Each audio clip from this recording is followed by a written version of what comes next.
হন বন্ধু, যে করে হোক মোর একটা প্রেম করতে হইবে। তুই কেমনি কি প্রেম করবি? হ্যাঁ, বুদ্ধি লবি তুই মোর দ্বারে। মুই হইলাম প্রেমের মারকসা। হেলে ক দেহি মুই কেমনে 600টা প্রেম করতে পারি।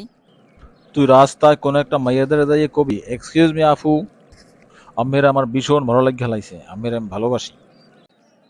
মাইয়ে যদি বাড়ি যেয়ে কইয়ে দেয়? আরে বগদা, মাইয়া যদি তোর লগে লগে একটা জোতার বাড়ি দিয়ে দেয় তাহলে বলবা প্রেম তোমার আসতে আছে মনু। আর যদি জোতার দিয়ে বাড়ি না দেয় তাহলে পরের দিন আবার যাই রাস্তায় খাড়াইতে হইবে। বন্ধু তুই কালকে যেরম যেরম হরে কইছো হেরম যাই একটা মাইয়ারে কইছি। এরপর মাইয়ে তো জোতার বাড়ি দেয় নাই, দোকানদার পিছা কিনে লইয়ে যায়, হে পিছে দিয়ে দুইটা বাড়ি দেছে। এখন কি মোর প্রেমটা হইবে? হইবে হইবে, প্রথম দিন পিছের বাড়ি খাওয়া শুভ। আজগো আবার যাই কবি। যদি আজকে আবার মারে? আর মারবে না মারবে না, প্রেম করতে গেলে একটু কষ্ট করা লাগে। আচ্ছা তুই তো এত সাজেশন দিতে আসো, তুই জীবনে কয়টা প্রেম করছো? প্রেম তো জীবনে অনেক করছি, কিন্তু প্রথম প্রেমটা আইয়া এখনো পৌঁছায় নাই। শালা নিজে একটা প্রেম করতে পারো না এখনো, আর আইসো জ্ঞান দিতে, যা ভাগ।